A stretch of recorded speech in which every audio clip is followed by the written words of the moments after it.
Greetings and happy holidays from UWIO Campus Recreation and Wellness Center. This is Kevin Bredding. I'm the fitness coordinator for Campus Rec, but I work out of the Wellness Center and teach these calligraphy classes. And today's project is writing happy holidays with a fun little tree as well. So I hope you join me and enjoy the session.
So I have some lined paper. This is a copper plate pointed nib calligraphy practice pad, but do your best to give yourself an angle. And if you want to, I would take a ruler and go ahead and give yourself some metallic guidelines. Officially 54 degrees is the slant. If you have a protractor and you want to set that up, take a few minutes to do so. But if you just want to make a guess and lay your ruler and then draw a straight edge and then draw a straight edge on the other side and then just move it down the page, at least you'll have consistent guidelines.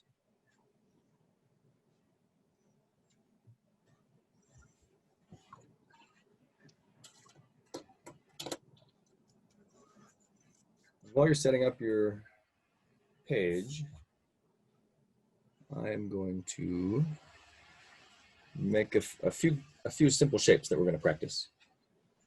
And then we'll walk through it as we go. So no pressure, keep doing what you're doing.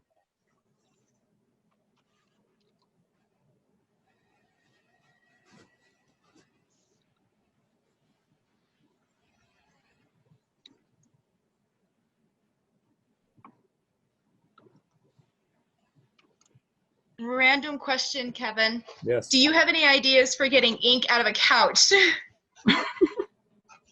Oh man. I know. Buy a new couch. Oh no.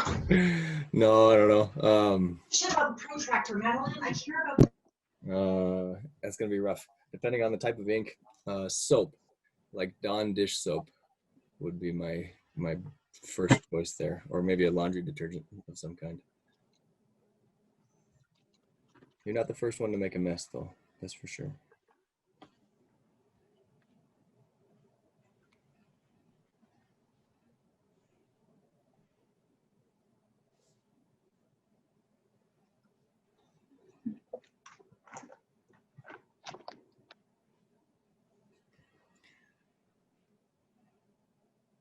Okay, so if we're ready, if you have your grid lines or at least enough of them to get started, we'll just start with a couple of H's. So these are uppercase, or in calligraphy speak, majuscule H's.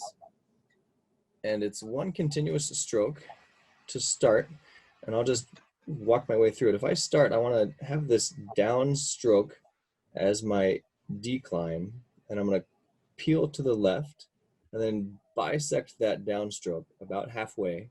As I continue going, I'm going to go up to the top and then curve back around. And then I can make that final little loop flourish. But that's all one continuous stroke, and I want the, depending on the width of my H, just plan accordingly and practice a few of those.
And if we're ready for a progression, if we have that first script done, we're going to add the top portion to our H.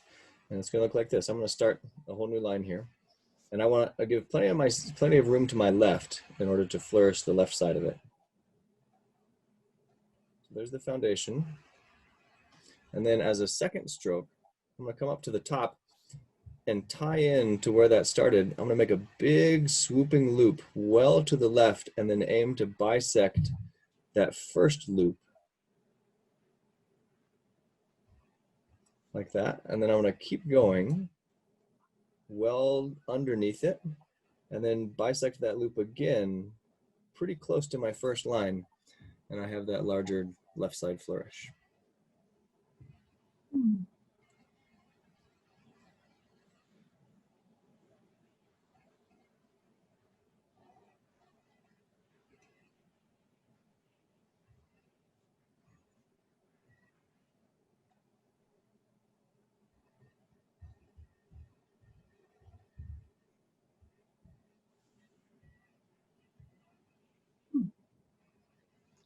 I'll do one or two more of those. I'll probably do two more of those. And if you're practicing, great. If you want to watch the stroke patterns, that's also good.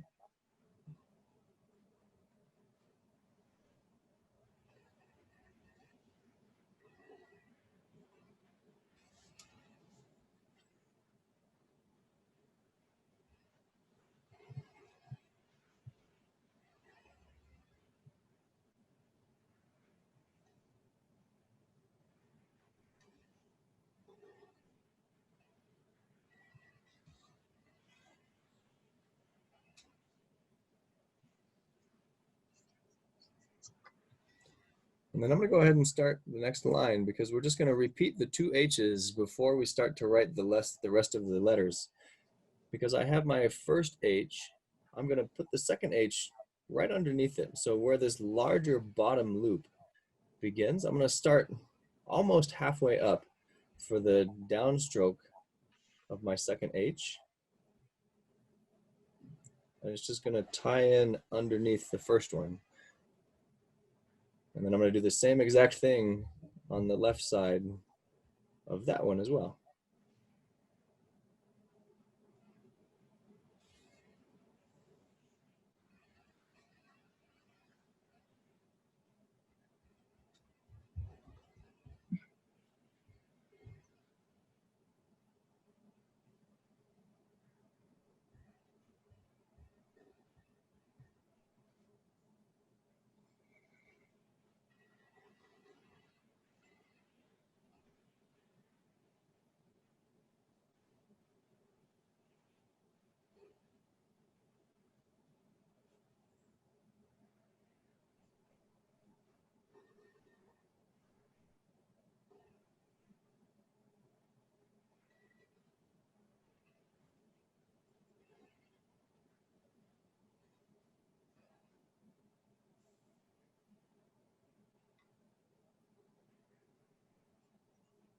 So I certainly don't expect all of yours to maybe be as crisp looking as mine. One, because I have fancy tools, and two, because I'm practiced, right? But if we're okay to start putting some letters onto those, I'm going to start a whole new line, but I'm going to write both of my H's, one on top of the other, and then I'll write the rest of the word.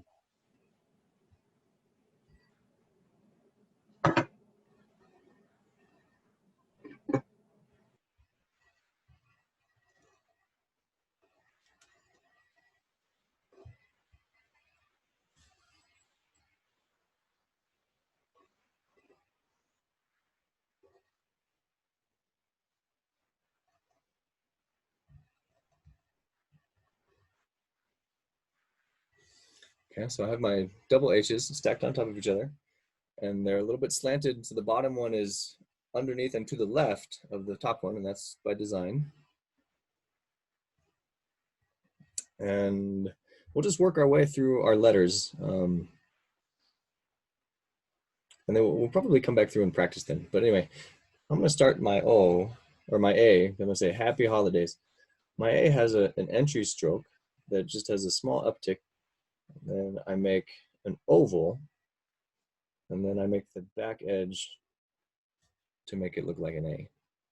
And if you've taken a class from me before, that'll be familiar, but repetition is the mother of learning. So I'll just say it again.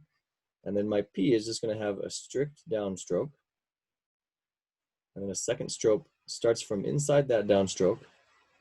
And then I like to make a little loop as my entry stroke into my next P.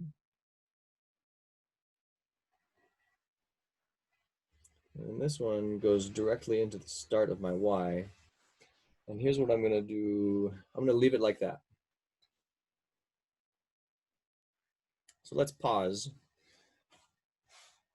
I'm going to get a new page.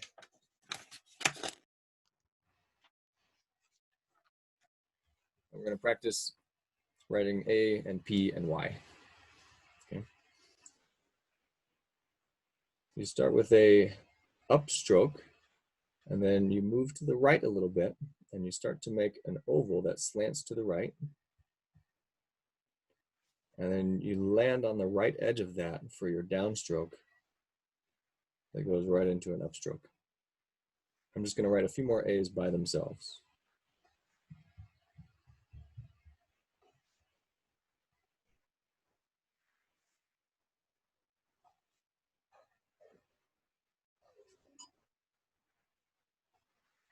One more.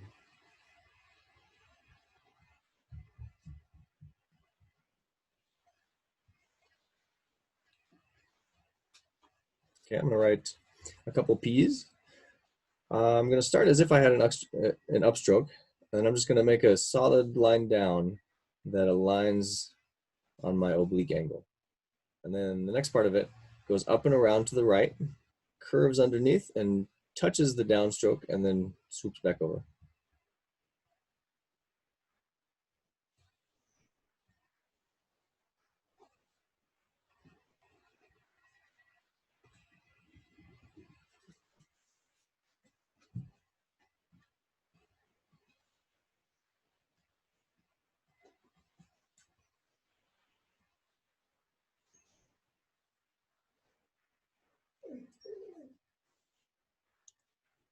And then I'm going to drop down and make some Y's here. And my Y, the upstroke, is a fluid continuation into my downstroke, which has a little curve to it. It kind of looks like a backwards S, so to speak, but that's the first part. And then the bottom part, I'm going to do a downstroke, and by itself, it's going to curve around and do that. In our project, it's going to look a little bit differently, but that's the start. And then our downstroke comes there, curves around.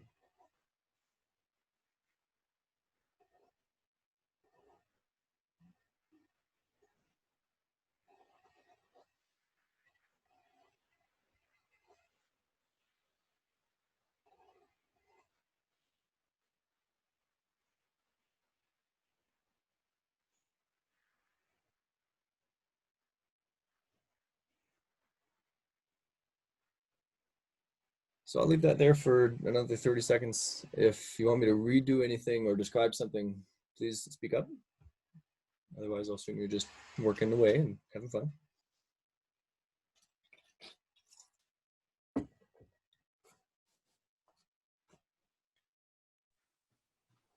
Kevin, I have kind of an unrelated question. Yeah. How long does it usually take you to wear out one of the pointed tips? Because I've had some, like the ones I was using in the past few classes, like they wore out so quickly, like they've separated too much. Is that typical, or are they just low quality nibs maybe? Yeah, good question. And I honestly don't know if I know enough. I have not had a nib fail on me. But Okay. I've listened to a couple podcasts. There's a calligraphy podcast out there that I found not that long ago, and they were speaking about nib quality, and even like out of the box, some of their nibs are just not functioning. And I don't know if I have a feel for the quality of a nib yet, but it might be a pressure thing. If you're really cranking and pushing down hard, you might overcome the resilience of the metal, and it warps. That might be what I'm doing. So, okay, true. cool. Yeah, I was just curious. Yeah. Another thought I've heard that the ink matters in terms of it will, the nib is pretty sharp, and the type of ink might have some grainy stuff in it, and it will wear away the sharpness of the nib, and it's going to perform less well. I have yet to experience that, but I know it's a thing.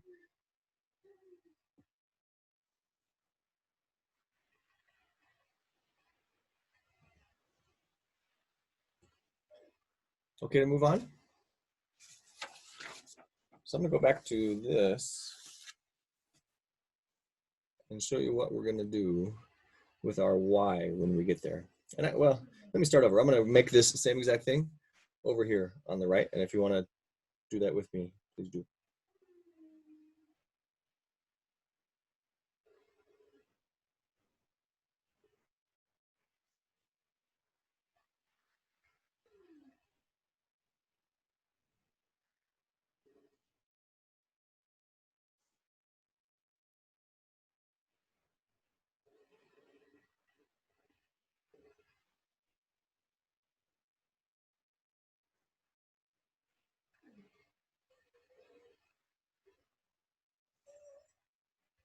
Okay, so now I've got my H foundation, and I'm gonna write my letters beyond it.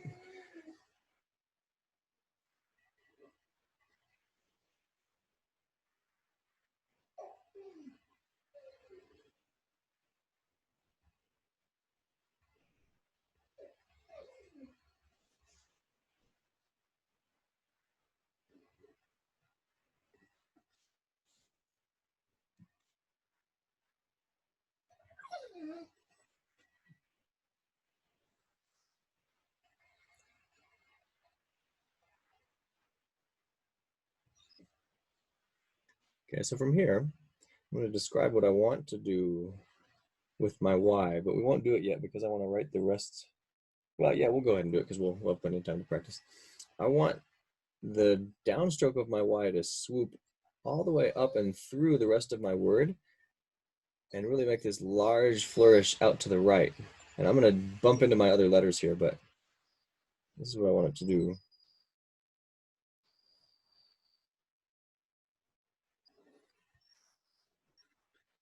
And so I know I got lost there, but that's the general shape. So if you have plenty of room to the right, go ahead and swoop away. I'll do it again over here.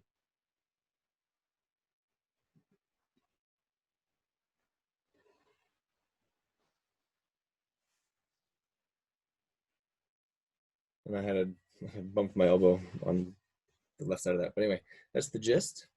So let's do a couple of Y's by itself. It does help to have the word in context because it gives you a sense of where to go with the letter. But if I'm doing it just with a Y, like this.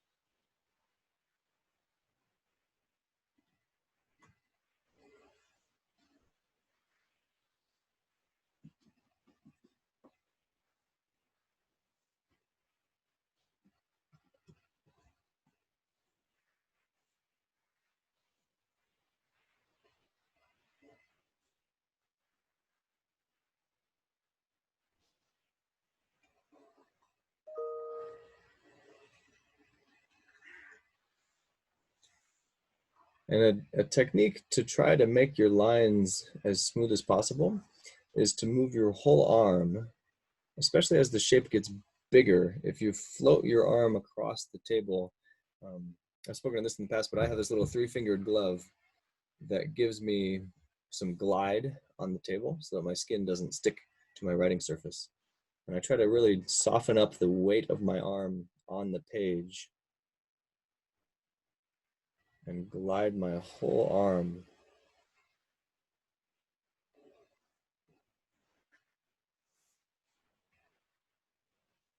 Okay.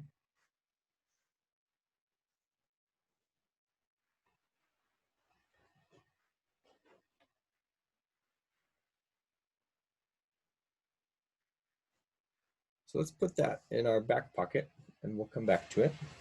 I'm gonna go back to an empty page here. And we're gonna write holidays or without the H. We're going to write the holiday as part of it. So an O by itself has an upstroke, and I assume we're all okay on what we're doing. An upstroke with that foundational oval, just like we did for the A, but for the O, I'm going to make a small kind of bubble of ink, if I have ink, in the inside of the circle, and then that's my exit stroke.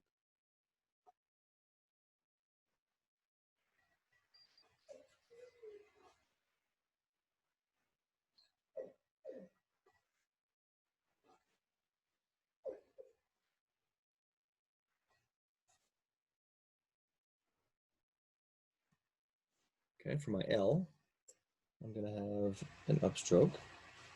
And where my upstroke finishes, I want to start another upstroke as a second stroke.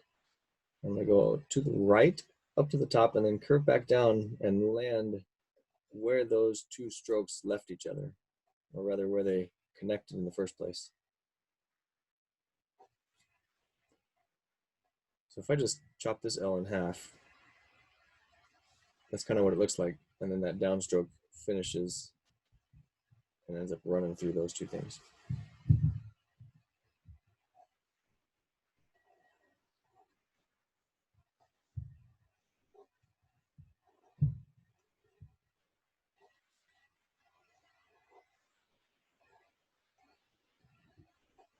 And you know, Kira, now that I'm reflecting on my answer to your question about a nib flailing out, I have experienced that with use and with too much pressure.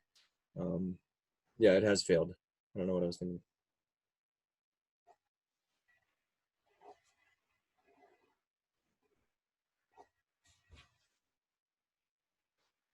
So those are L's. We're going to go right into our I, which is an upstroke and a downstroke right away that just has the upstroke attached to it.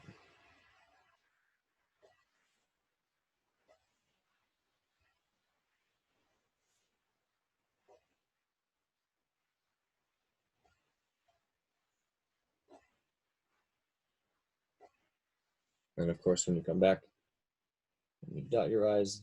And if you have an ink and a pointed pin, you make a small circle and then you press, and the ink fills in the perimeter of the bubble that you just made. And then when you, if if you have your eyes on it and you have real ink, it's cool to get the three-dimensional look of a fresh bubble of ink is really cool. D. I have an entry stroke. I'm going to make a foundational oval. And then I'm going to start on the right edge of that and start from the top and find that right edge as I come back down.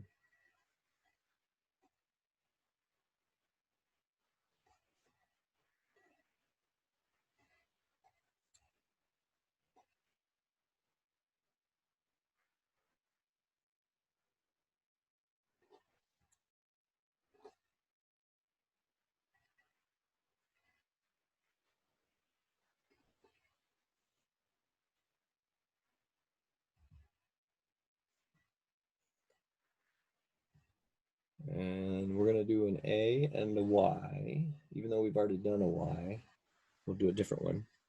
Let's do it. Well, yeah. We've already done an A, I guess, too. Let's go right to our Y, and here's what it's going to look like. Let me start over here, because imagine the word holiday before our Y appears.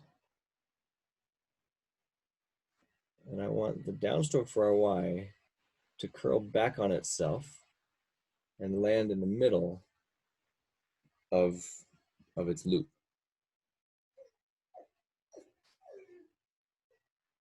And then what we're going to do from there is start at that junction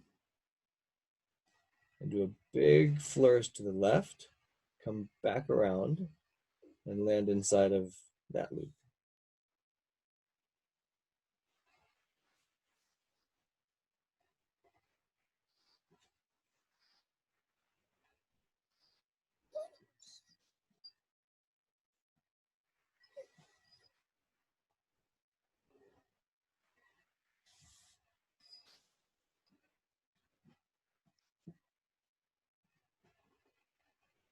So one more time on this Y. And this can be 2 separate strokes. I want to really aim right there, and then I can pause and reset and then plan out my next stroke.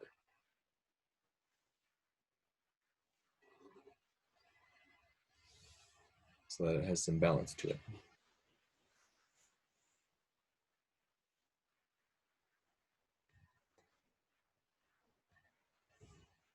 Okay to move on to an S? I'll try to keep those Y's visible as I start my S's. An S has an upstroke. I'm going to go above where I usually stop and then make a curl back around, touch my upstroke, and then swoop back that way. So an S is a continuous letter.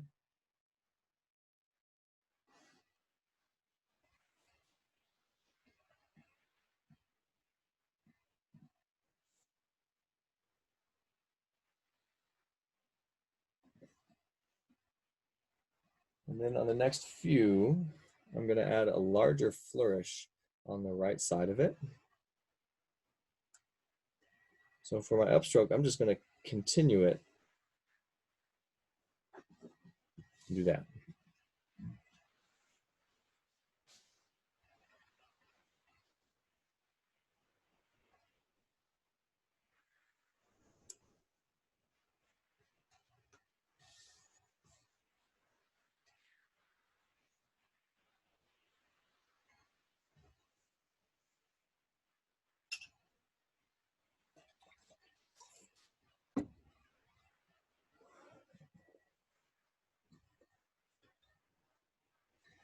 Okay. So I don't expect you to, we're going to practice the whole thing now, but be patient with yourself. Give yourself time to make some mistakes, and it's going to look not proportional probably to what I'm doing. But here's what I want to tie all those individual bits and pieces together. So just watch me do the whole thing. It'll take me probably 2 minutes or so. Here's my 2 H's.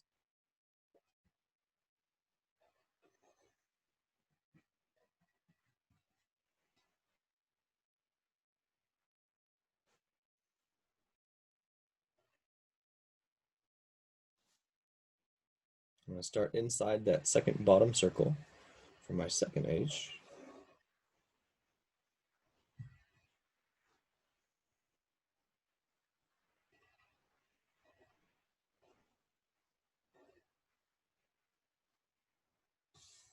And now I'm going to go back up and start to write happy.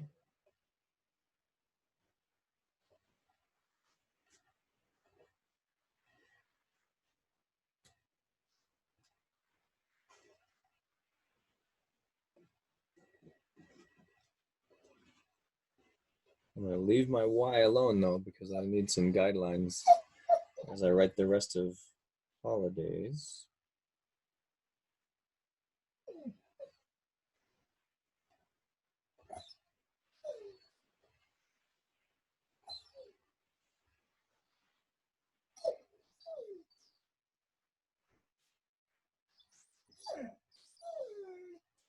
On this Y, I can go ahead and make my larger flourish though. And then I'm going to aim to just get close to the flourishes of my H. And that gives it a pretty good balance on the bottom. And when I go for my Y, well, actually, I'm going to make my S next as well.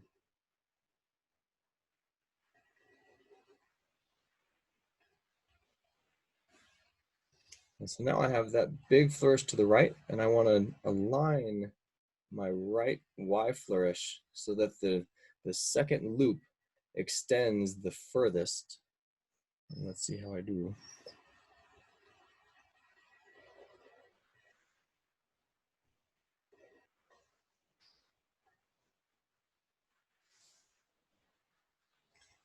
That was okay. I don't like that loop is a little small for me, but I'll do it again. But I'm looking for a general shape that has some symmetry to it. So that's what we're looking for. And then of course I can come back and dot my I. Cool. So go ahead and start to write your 2 H's, and we'll come back and just practice that whole thing over and over.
Remember, when you get to the Y on the word happy, just hang out. The right side of that Y is the last stroke that we do.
So when you're done with your first attempt, give me a nod or maybe a question about how do we plan out the couple of strokes that are maybe giving us trouble.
So far, so good.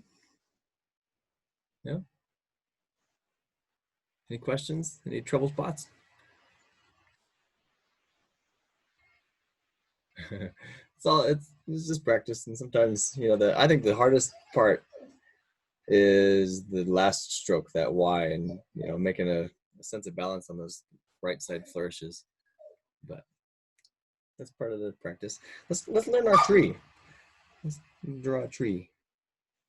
So I'm going to turn my paper like this. It's going to end up pretty much perpendicular to me as a writer, as a right-handed writer, by the way. Is anybody left-handed? I forgot to address that in the beginning. No, okay. But so here's what our tree looks like. I'm going to start from the top and make a series of progressive pulling strokes that get longer and wider and wider and wider. And the first couple are going to be continuous, and then I'm going to start to cheat and give the impression that they're continuous when they're really not. Oh, and I don't need grid lines for this. I'm just going to go a really small beginning.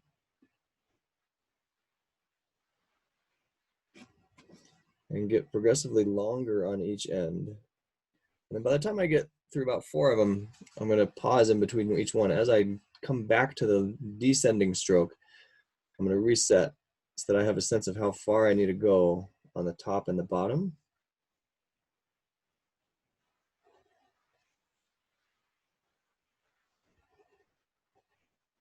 And just make each one a little bit longer than the one before it until I feel like my tree is large enough.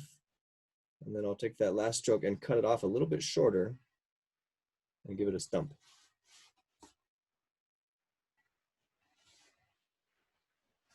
And then I go back to kind of a horizontal or a perpendicular view and just do some of those.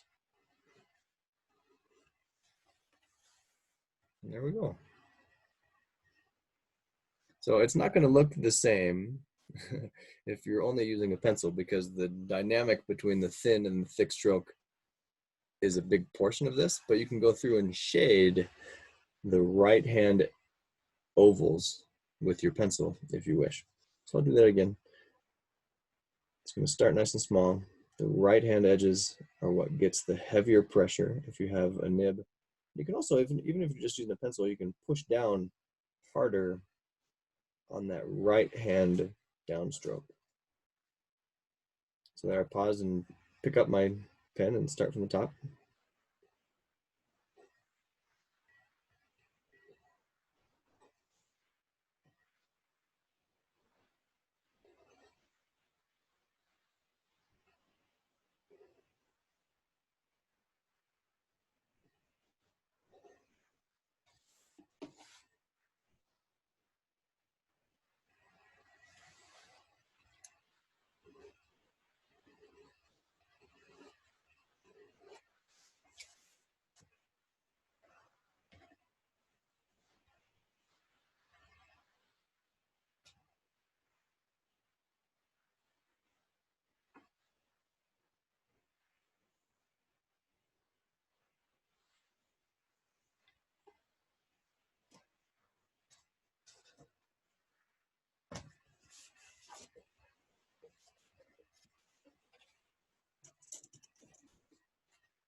So that's the project, and we have a little bit of time to practice still. I'm going to go ahead and do another attempt without grid lines, which is going to reveal a story. But any questions so far?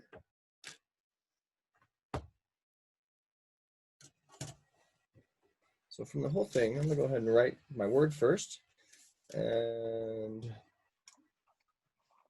I'm going to plan on putting my tree on the left side of the words, but it doesn't really matter. It's up to you. But I'm going to give myself plenty of space over here on the left to do that. So here we go. Wish me luck.